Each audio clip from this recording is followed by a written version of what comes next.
Okay, in your great career, what is your highlight of your career? What has been the highlight of your career? If you can pinpoint it, I don't know if you can. Well, the funny thing about it, one of the highlights of my career has nothing to do with animation. It's a play that I wrote that was tried out at the theater and got optioned for Broadway.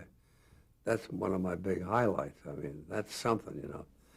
But then stepping behind that, I guess the highlight would be the winning the first Emmy, which was Huckleberry Hound, which was right after they closed the studio down on us. We were out of work. And we went ahead and developed these shows and did Huckleberry Hound and won an Emmy. And they gave it over at CBS somewhere, even a very small affair. And on the way back in the car, the brakes, put on the brakes, and Bill's Emmy came flying out the back seat and broke. You know? But that was really the first highlight. I mean, to win an Emmy, God, that was something. Well, how would you like, 100 years from now, how would you like to be remembered?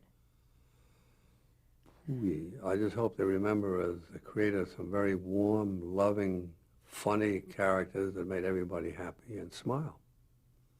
That's what it is. Everybody, like as I talk about the fireman whose name was McGilla Gorilla, I mean, here's these guys. I mean, they're all smiling and singing the theme song, no less, you know. It happens that way all the time. That's great. Well, as I mentioned, I'm going to go ahead and just say a couple names, and if you could, in just one sentence, describe that person. Or describe the person? Yeah, just to tell a few things about him, or maybe just a word or two. Am I supposed to know these people? I hope so. Okay, well, we didn't really talk about Walt Disney specifically, but can you tell us a few things about Walt Disney? Walt Disney? Well, I tell you, I never had a lot of experience with him. I went to the studio once, but with him personally, I had one incident. Is we went to some kind of a barbecue or dinner somewhere, and I think it was at Disneyland. I think it was, and this was after hours or something, and Walt was there and more people, and I got to talk with him, and they had told me that as you come in the entrance, to the left was some buildings, and he had a private office up there, his own private office. So he told me that. He said, yeah, I have my office up there. So later on, we sat down to eat something, whatever it was, and he was sitting over here, and I'm sitting over here. And in the way of conversation, I said, and by the way, I said, that's a great idea to have your own office here like you have. He froze up. He said, who told you that? I went, yeah, you did, you know. But, I mean, he flared up as if it was a secret. He forgot he told me about it. But he was a gentleman that took a few drinks, and I believe that was part of it at the time, you know. Okay, well, Tex Avery. Tex Avery. Well, I tell you, he was his own man. I mean, he did things his own way. He did his cartoons the way he wanted to do them. Anybody that complained about it, he just ignored it. He went ahead and did it. And he was a sweet man, no temper, just bright and talented, and created, as you know, Red Hot Riding Hood, which he was vilified for by the idiot that was running the studio at the time. Told him, you should be ashamed of yourself doing anything like that. Later on, it was a big smash hit. So now the same man has taken all the credit for it and took the Oscar for it, too. Alan Reed. Alan Reed, oh, sweetheart of anyway, gentleman, was once called the man with 1,000 voices. Well, all he had to do was do the Flintstone voice.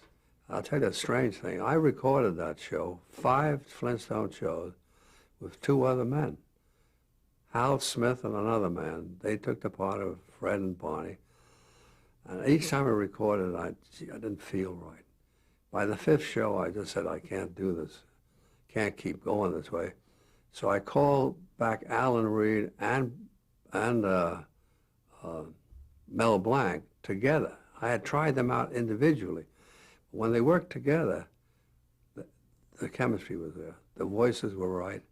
And those are the guys who went on. And I got to tell you, they were wonderful. He's the man, by the way, as I may have mentioned to you, when I was directing the show. I was doing the Flintstones, and he was down on the stage, and I was up in the booth. And he yelled up to me, "Hey, Joe." I said, "Yeah." He said, "It says here, Yahoo." I said, "Yeah," because I was marking my own script. He said, "Can I say Yabba Dabba Doo?" I said, "Yeah." So as I said, that's how brilliant I was. I knew that this was great. Yabba Dabba Doo. I got to tell you, when I saw this picture with Al Pacino, where he was blind and he got out of the car and he says, "Yabba Dabba Doo," you know. You keep getting that all over the place. Yeah. Yeah. Well, Mel Blanc. Mel Blanc. Well, Mel Blanc had a deal at Warner's that he couldn't advertise or promote the Barney character. He could only do that with the Warner's characters. So we went along with that. So we could do that. So finally one time I gave a luncheon for all the writers and the actors. And Mel was he was taciturn, you know. He kind of held things back. He didn't say too much. He was funny. But in this particular case, he tapped the glass and stood up. You know, he had a cane by the time. He said, "I just want to say that I've known Joe Barbera," he said, "for 30 years. I've never heard anybody say one bad thing about him." How nicer could anything be, this man saying that? Because he wasn't that kind of a guy, you know. He said something as nice as that. So now I have to live up to it. It's going to be tough. Okay, Jean Vanderpyle. Jean Vanderpyle, Wilma. Jean Vanderpyle is fantastic talent. She's an actress and she's a voice specialist. And to give you an idea of how great she was, she does the voice of Wilma and the baby. I mean, she just plays back and forth. She talks like Wilma, and then she coos and dad like the baby and goes right back to her. Brilliant, brilliant. Dawes Butler. Well, a little giant. He was about this tall and did about 20 or 30 voices and was always practicing, always getting new voices, always working on it till the very end. I mean, it was just, we were fortunate when we started in the television business that he was the first voice talent we ever used, and we used him till the very end. Don Messick. Who? Don Messick. Don. Am I pronouncing it right? Messick, is it? Yeah. Don Messick. Well, they were like a team. Because one was rough and the other one was ready. And the other one was Yogi and the other one was Boo Boo. And they worked off each other. And then when you came to a straight narration, Don Messick could do that. They were just brilliant, both of them.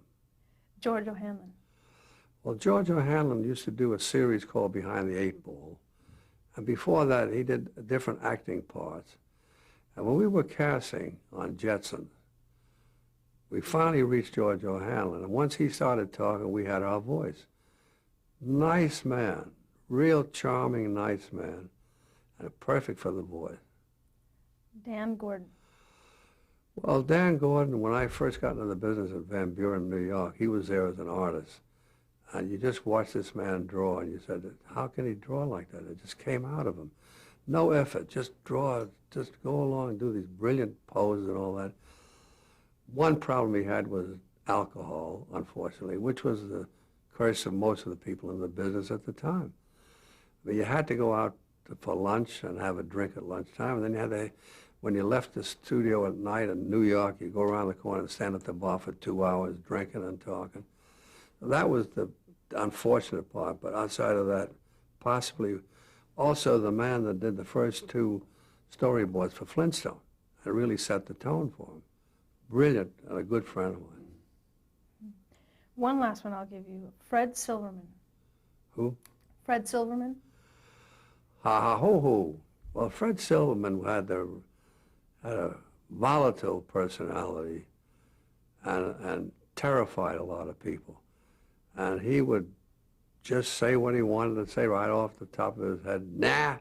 I mean, here I am looking for him to pitch a new show, and I finally corner him at the pool at Beverly Hills, and he's laying there with a Tanqueray and his cigarette.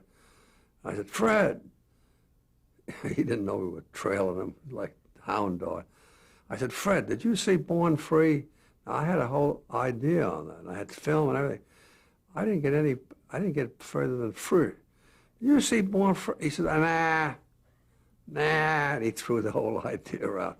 That's how you work with Fred Silverman. I mean, you had to be ready for that. But I survived 6 years with Fred Silverman, developed Scooby-Doo with him. We did the Herculoids. I got I think it was a 69 or 69 share, no, 61 share, I believe. And before that, did Space Ghost, which got a 55 share. That's the way we were operating together, working together. And he said, this is the funny part about it.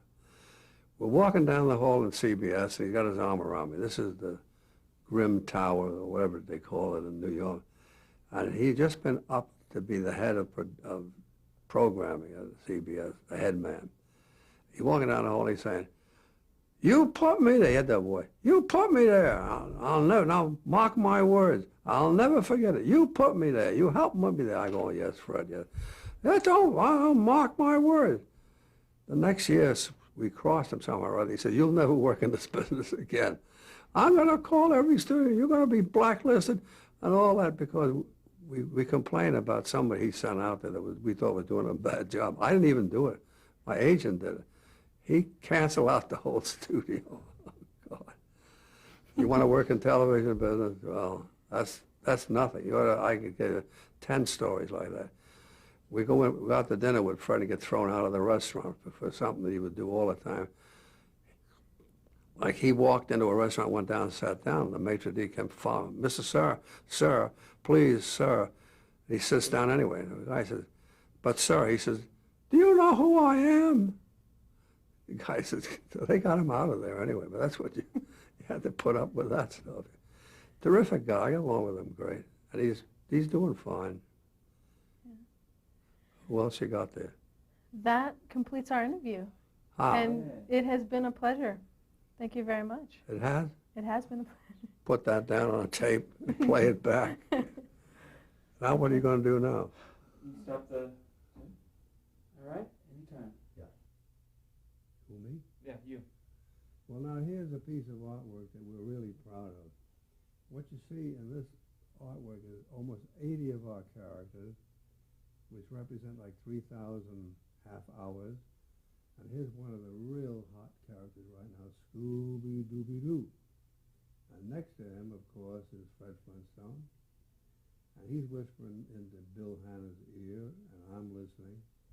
These two characters, as you can see, tried to make it, came in the back door. And of course, over here we have Yogi Bear, and who's putting the make on him again but Cindy? She always is. And here's the great snickerer of all time, Muttley, one of my favorite characters. Perfect. Great.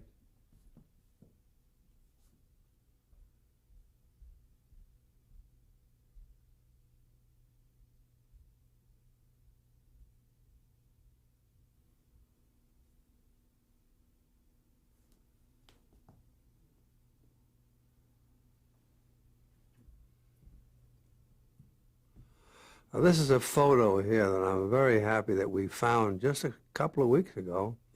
Because what you see there is the birth of a studio. This is the very beginning. And starting from the left is Don Messick, one of our great talents, who worked together with the gentleman next to him, who was Dawes Butler. Between them, they covered at least 22 different voices. And above him is Charlie Shows, who was a writer. Next to him is myself, Joe Barbera, putting in his criticism or his 2 cents. And next to me is possibly the most brilliant artist I've ever met, Dan Gordon, who was the creator and artist of the first 2 Flintstone storyboards. Very proud of this picture here.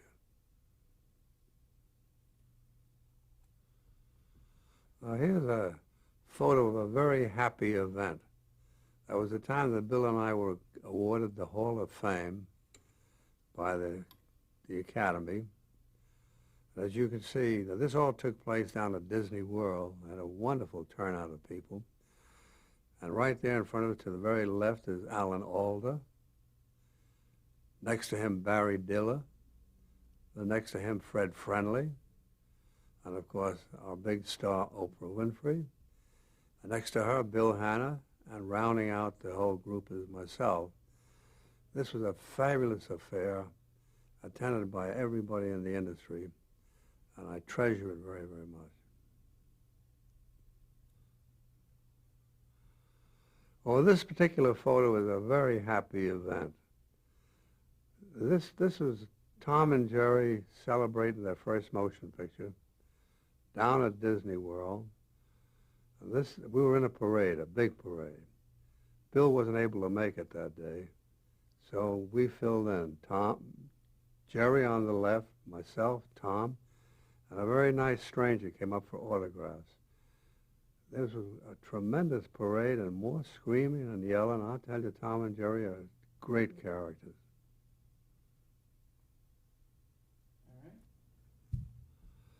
All right. Now this is an exciting shot here. I mean, it looks pretty fancy there, I'll tell you that.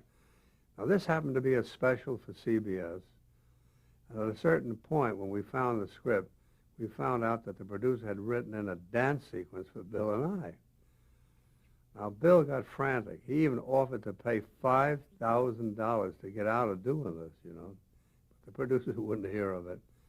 So we got in there, we rehearsed a little soft shoe. Oh, like it used to be all these little soft shoe kind of music, and we made it. We went through the whole routine, didn't make any mistakes, and that's us right there, getting ready for a new career.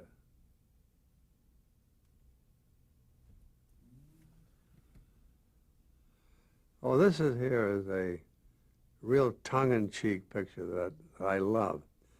What happened was that I had done an appearance at a gallery, and this was in a bowling alley somewhere in New Jersey. And I stopped, and they asked me if I would kind of do the signature for this little girl. Now, what I use this particular picture for is I tell people that wherever I go to these galleries, thousands of people pour in there and scream and yell and fight to get near me and to have me sign stuff. And in this particular case, only one little girl shows up, which kind of puts the kibosh on the whole story, you know. But it's charming. The little girl was so polite and stood there, and I'm signing away. In fact, I'm going to have this enlarged and hang it in my room to remind me of how fleeting fame is.